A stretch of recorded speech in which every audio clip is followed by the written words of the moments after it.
Hello, my name is Ethan Cook and I'm a grade 12 student at St. Thomas Aquinas Catholic High School. And today I am going to tell you a story about how I went blind in grade 9 and the transition that I experienced through vision loss and some of the tips and tricks I picked up along the way, some of the challenges I faced, and how it affected my general mindset and my social life along the way. As well, we're going to touch a little bit on some assistive devices and my guide dog Pepper. So, to begin, during the early months of grade 9, I began to experience sudden vision loss, starting in my right eye only. I noticed all of a sudden that I couldn't read the chalkboard at the end of my classroom. But whenever I covered up my right eye, I could read it perfectly fine with my left eye, and it was only far away to begin with. But quickly over a few days, I started to notice that the vision in my right eye got significantly worse, and it was starting to spread into my left eye. This caused me to panic quite a bit. We went to the hospital and they began to tell me that there was nothing wrong with my eyes. They seemed to look completely fine. So I didn't really know what to do, how to progress with this situation, so I kind of just was stagnant at home for a minute, a little confused, panic and fear. And I began to see more and more doctors and specialists to do tests on my eyes and try and look into what the problem might have arisen from. And during this period of time, I got pretty much no support as a visually impaired person because they didn't know that I was visually impaired or legally blind for a long period of time. So a lot of people were telling me it would be temporary, 3-4 weeks, maybe a month or two, that it would last, but a lot of people regained their vision at this point in time because it seemed like there was nothing wrong with my eyeballs. Eventually, though, in December of that year, an MRI revealed that there was severe inflammation and damage to my optic nerves, the nerve that connects your eyeball to your brain, and thus they admitted me to the hospital. And through that process, they believed that I had multiple sclerosis or some other kind of autoimmune disorder, which was causing my body to attack my optic nerves. So I got a lot of really intense treatments and severe procedures that were meant to treat some kind of autoimmune disorder like that, but ended up doing little to nothing to help me regain vision or support me through any of the medical concerns I was actually having in that sense. But the intentions were well. And I was eventually released from the hospital, but since none of these things had worked and they didn't have a clear diagnosis, they kind of just told me to expect to be visually impaired for life and to just kind of get on with things. So at that point in time, I was sort of forced to start to research how to adapt to life on my own. And through that process, the internet became my best friend in a sense. Like I really utilized the internet to reach out and find other visually impaired individuals. And I didn't even know what to look for. Like if I was looking for blind, visually impaired, what kind of technology there was available out there. I was totally starting from the basics. I didn't know anything, and I didn't have a lot of people in person to go and reach out to because I wasn't deemed legally blind yet. I didn't have access to the CNIB and to all these school resources like I should have. So I had to forge the way on my own and really learned the values of work ethic and the fact that sometimes as a person who's different than others or has a disability in some way, you have to put in more work than the average person, but that also means your success is that much sweeter when you achieve it. Through that process, though, I developed a determination as well, alongside my mom, who was pretty determined, to figure out what actually happened to me and why I developed this visual impairment. So through pushing my doctors and getting them to not give up in a sense, they eventually referred me on to a geneticist. And the geneticist revealed that there was a potential that I had a pretty rare condition called Leber's hereditary optic neuropathy, or LHON, which is a genetic condition which causes your mitochondria to malfunction and produce some wrong proteins that attack your optic nerves and cause you to not be able to see anymore. The condition's permanent and it has a genetic factor to it, so they can test through gene sequencing. So we had my genetics sequenced and it came back positive that I did have LHON, so at least we knew what caused the blindness, which that was a really big nail in the coffin to have, was I was living with confusion and just completely in the dark, not knowing what caused this problem and not knowing how to move forward, because you can't really move forward until you know what happened and whether or not it's going to happen forever. I didn't know if my vision was going to come back at some point. So through that, I ended up continuing my push to find out new things, and that's what led me down the road of assistive devices. And through YouTube and other research that I did on the internet, I learned about all these different pieces of assistive devices. And I realized how expensive they were and how difficult it was for blind people to get these sometimes without government support or whatnot. So I ended up raising some money from some people that I knew and through a GoFundMe campaign, and bought myself a couple of these pieces of assistive devices to get past this original hurdle when I didn't have a lot of the support from outside sources, which I mean, that was really nice to have. At least I had a good support network in my personal life. So they really helped boost me up, and I don't know what I would have been at if I didn't have those people in my life to help me build up to these assistive devices. But also, I don't know what I would have been at if I didn't have the intuition to go and research out on my own using the internet. So that's a big thing, is if you feel helpless or confused in a scenario, to reach out on the internet is a good way to find these new little tips and tricks that you wouldn't have expected to be there. And a lot of people don't think to use that because they're just confused. But I found that was a very helpful piece. And then eventually I decided, mostly through social reasons, to switch schools and get a little bit more involved with certain other blind activities that I had found through school. And eventually I became a large part of various communities, and actually got a lot of support from blind institutions and whatnot. So I feel a lot more attached to the blind community and a lot more supported now, but originally I was in the dark for a long time. So I felt like I kind of had to battle my way out. But now I feel this great amount of support. I received orienteering and mobility training. I get a lot of assistive device training through school and through various organizations like the Canadian Council for the Blind, the CNIB. It's gotten a lot better, and I feel like reaching out to the blind community really helps. So embracing those supports that are offered. On the note of assistive devices, I'm going to run through a little bit here how the way that I interact with the world and how I get work done has changed since my original onset of vision loss. So originally, whenever I first started to lose my vision, since I was completely uninformed on how the blind world worked and had absolutely no support, I learned how to simply take pictures of things and zoom in on my piece of paper. So I take my phone, just like this, and take a picture of something, and I can't do this anymore because it hurts my eyes far too much, and I can't read nearly as well as I used to be able to. But I'd zoom in so far on my phone that I'd only be able to see like one letter at a time on a worksheet, and I'd read the sentence on the worksheet, and then I'd totally, without being able to see it, write with my pencil in the blank space, and then take a picture of that to read over it to make sure that I'd spelled things correctly and that I wrote down actually what I was meaning to write down. It was so grueling and painful and terrible that I ended up really not doing as much of my schoolwork as I should have, combined with the issues relating to the fact that I was in the hospital for like a month of my first semester of grade 9. My marks really suffered because I just couldn't interact with the world properly, and it was awful. My eyes always stung whenever I was out in public trying to look for a sign or something like that. I'd just zoom in with my phone and try and find it, but it was difficult.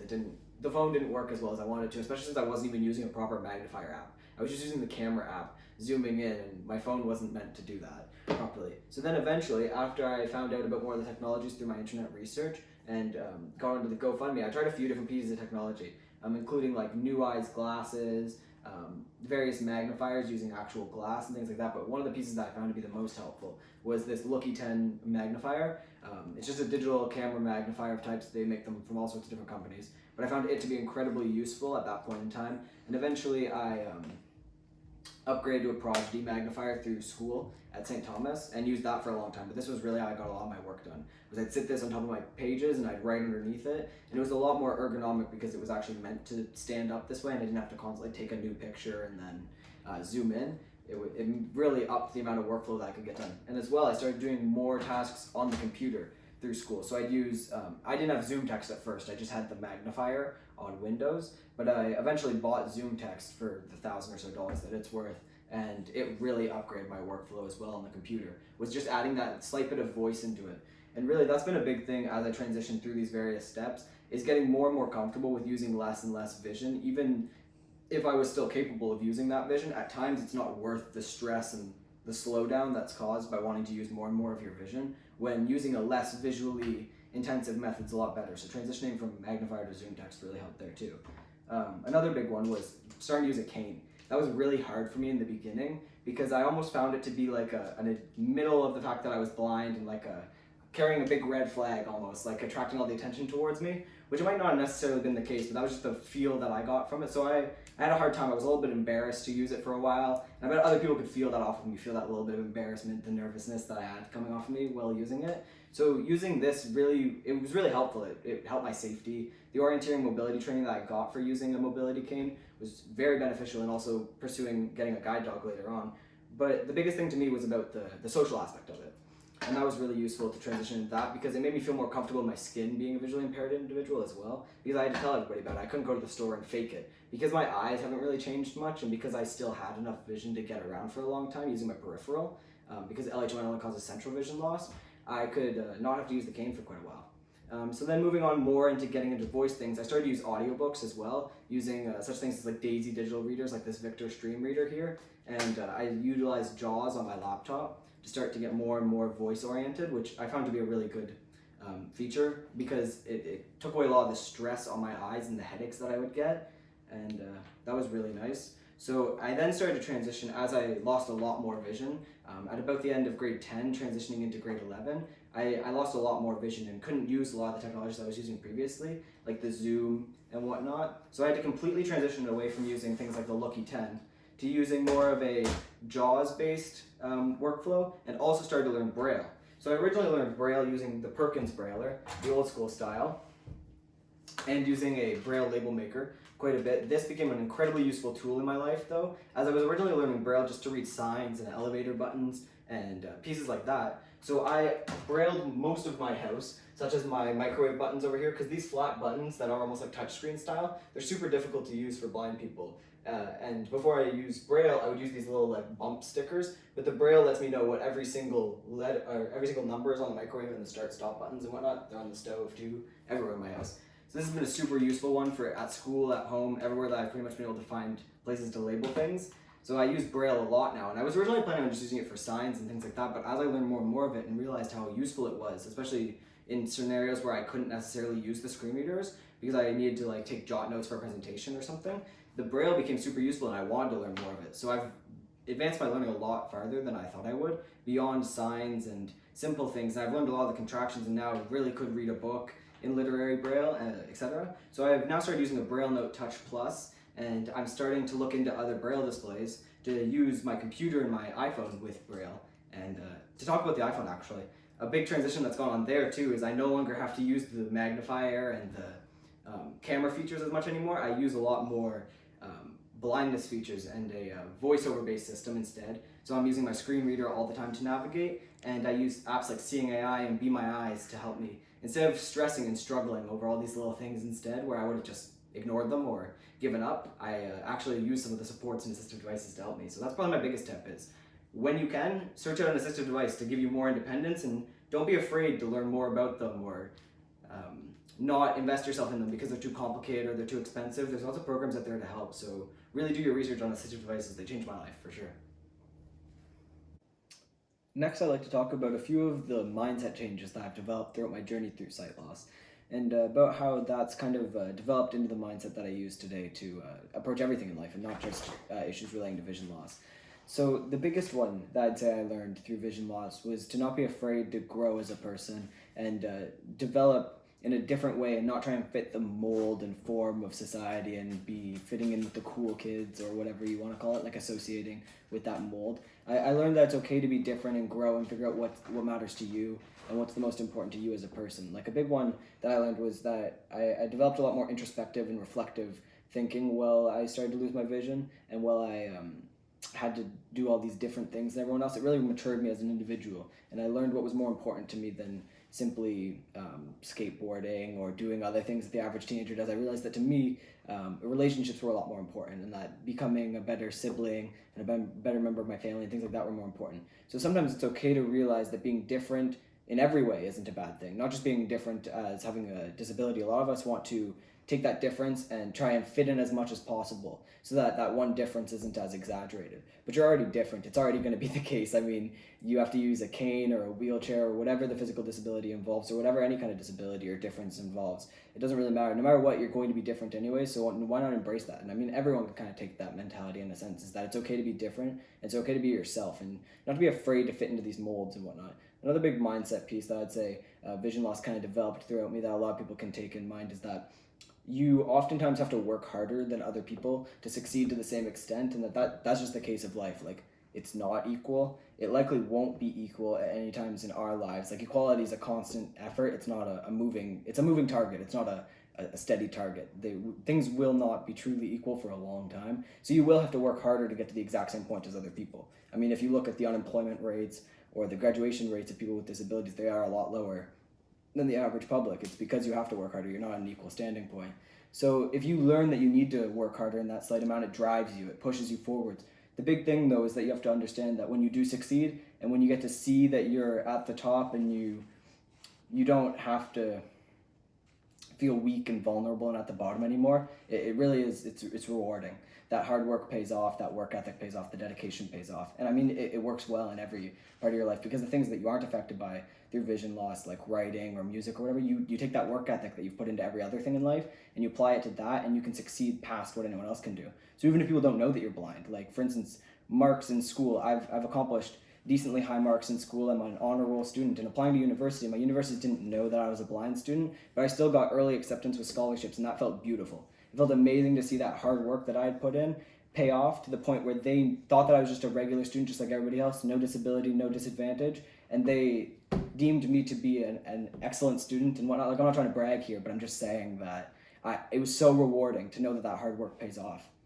Another big one's resilience. I learned that to be resilient is really important. You can't let little things get the best of you, because there's bigger problems in life, and there's bigger things that you have to worry about. The bouncing back from those little hiccups, and even bouncing back from the big hiccups, is the most important thing. It's not about what troubles you face and about how you get knocked down. It's about how you stand back up after you get knocked down, right? And that's the biggest piece in all of this. I'd say that's probably another big one to take from all of this. So that was all my positive mindset pieces that I'd say I took from vision loss. So on the topic of mindset and social changes in that field of things, it hasn't all been good and positive in that sense. There has obviously been some struggles that I face. It's painful to experience vision loss and go through all of that, especially if you want to succeed through it. You're gonna have to give up some things, because it's always easier to give in, give up, accept the fact that other people just coddle you and not expect you to reach the same heights as everyone else. But it's you who has to take on some of these challenges. Like, setting the bar at the same standard as everyone else is a really hard task, because being handed this difference, this disadvantage, this disability, whatever you want to call it, in life allows you to almost set the bar lower for yourself and not achieve such high goals. That's a big, difficult thing to get over, and putting yourself in that same camp that you still need to succeed, you still need to work hard. That was really difficult. Another piece is that I've found extreme difficulty in this, is that you're the only person who can ever help yourself, but also you're the only person who can ever ask for help. So what I mean by that is in the sense that nothing's ever going to get done by yourself. Like I was saying, I didn't receive the support that I needed at points in time. So I reached out myself. I went and found the technologies that I needed. I went and found strategies to live through life. Nobody's going to just hand these things to you. You need to kind of look for them yourself at times. You're never going to find the best new piece of technology, the best strategy to dealing with something in life, unless you're avidly searching it out. And as well, what I mean by nobody's going to offer you help unless you ask is self-advocacy is key. If people don't know that you're struggling, they're not going to help. And oftentimes we struggle silently. Like, if you can't read something properly on a worksheet or a PDF, you might just try and zoom in and read it yourself. That's something I found myself often doing, was not utilizing my best assistive devices or pieces of accommodations, because I just didn't want to inconvenience other people. I didn't want to inconvenience a teacher. I didn't want to inconvenience another student who I was working with. So I just struggle. I deal with the pain myself. That's a really hard thing to deal with because of the embarrassment. And the embarrassment was a really difficult thing for me to deal with in general. Like using a cane, asking for help, just admitting that vulnerability. Is people don't like to be vulnerable. They don't like to be weak. They don't like to admit in any way that they aren't perfect and that they aren't succeeding. So that was really extremely difficult for me, was to admit that kind of vulnerability and reach out and say, I need help. I need to be able to get through this. But that support network is always there. Most people want to help you. Most people are overjoyed to help you, and they love to see it when that help is accomplished and you guys work together, teamwork. I mean, it works better that way. There's no reason to want to only do things yourself, because you will not succeed as well as if you ask other people for help. And this works even beyond disabilities. I mean, we all accomplish things better in a society, in a group, in a team. So speaking of teams, we're not really meant to be alone as a species entirely. And I find this really applies to being a disabled individual, and my experiences through vision loss is both that you have to be willing to ask for the support and be a part of that team in the sense, but also in the fact that you feel incredibly lonely and pushed aside and outcasted when you aren't a part of that team. So I feel like the ultimate goal in everything with dealing with students with disabilities is to want to integrate and keep them with other students and make them feel like they're a part of that group, that society, that school culture still. Because every chance that you're given where you're by yourself and you're not with the class and you're not experiencing that environment, you're separated more and more from your peers. But also, you aren't bringing in those unique experiences and those unique ideas, because everyone benefits from all different kinds of perspectives, and all these different ideas being floated around. Like, without these people with disabilities at the table, you might miss out on some of these unique perspectives and these ideas that you'd never find in other places. So we all benefit when we are inclusive in that manner, when we bring people together. But also just in the empathetical and the compassionate sense of things, it makes people feel so much better. That feeling of being alone is beyond painful. It's so hard to stand there alone and feel like you're a social outcast because if there's something different about you. And even just that slight generosity of somebody coming and talking to you for a few minutes can just light up your whole day. So I mean, if you ever see somebody who's feeling outcasted or seems like they're being pushed aside from a group because of their differences, inviting them in oftentimes can be that big change in somebody's life that they won't forget for a long time. I've noticed the effects of my disability, my blindness on my life haven't just been the negative effects that you normally associate with the disability, about the barriers to access, the various accommodations that are necessary, those sort of things, or even the mindset changes. One of the larger scale effects has even been the opportunities that are presented to me, in the sense that prior to being a blind, low vision individual, I did not pursue some of the opportunities that have been given to me since. Like, I'm an avid public speaker now. I do various motivational, inspirational speaking events for professional organizations or for non-for-profit charity groups, various events, just talking about my story, inspiring other people, talking about mindset, just how to have a good outlook on life. And I don't think I ever would have gotten that opportunity if I didn't go blind. As well, for instance, I got to go out to W. Ross Macdonald, the School for the Blind in Brantford, and I got a lot of excellent programs there and met so many interesting people. And also through other opportunities, like even taking the van to school, which was something that I absolutely hated whenever I first started doing it, has been an excellent opportunity to meet new people, get a diverse outlook on life, and really understand parts of life that I never would have. I understand what it's like to have a disability, what it's like to have disadvantages in life, what it's like to be a part of a minority group in this sense. All these things that I never would have otherwise. It gave me a new perspective on life and opened up all these doors that I never would have had beforehand. And honestly, not gonna lie, probably wouldn't go back to grade 9. And if I could flick a switch, I probably wouldn't go back and not go blind. I think I'd probably keep myself going blind at grade 9. I wouldn't take the vision back if it was offered to me. I like this version of myself more. I like the opportunities and the life that I have now, so I'd keep being blind, I'd say. So now, here's where I'm at today. Recently enough, about 4 or 5 months ago, I got paired with my guide dog Pepper here, and the CNIB came out and trained us together. So that's been a brilliant addition to my life. He's been great for my orienteering and mobility skills, my independence through navigation. It's so much easier to get around town, to find things, to traffic's the biggest one. To navigate traffic is so much easier now with the guide dog. And I find the biggest benefit to my life that he's provided is not just about orienteering and mobility, but it's also a big part about the social life. As I was talking about recently, the inclusion piece is a big part of being a disabled individual. It's nice to feel included. You can lay down, buddy. Good boy. It's nice to feel included and as a part of the group, and having the guide dog really benefited me in that way. Is when you have a cane, I've noticed that people are a little bit more apt to avoid you because they get nervous about the cane. They don't know what's going on with the fact that you're swinging it around, and it just makes people a little bit uncomfortable and nervous. They don't know how to approach you. But with the guide dog, I noticed a serious improvement to my social life, and just everyone wants to talk to you about the dog because people love dogs. They're so much fun, and it's just a lot of people are animal lovers, so they want to come and talk to you about what guide dogs are like, and it's a fascinating process. So that was a big social life booster, and I love that. So he's been a really great addition to my life in that sense. And now I'm finishing up high school. My hard work's starting to pay off, which is really nice. As I said, I'm going off to university, so that's the next chapter of my life. My plan is that I'm taking a degree in political sciences, and I want to go and approach law school afterwards. My plan is to become a lawyer or a politician, something in that field of things, the law policy route. So who knows, maybe you'll see me as a prime minister one day.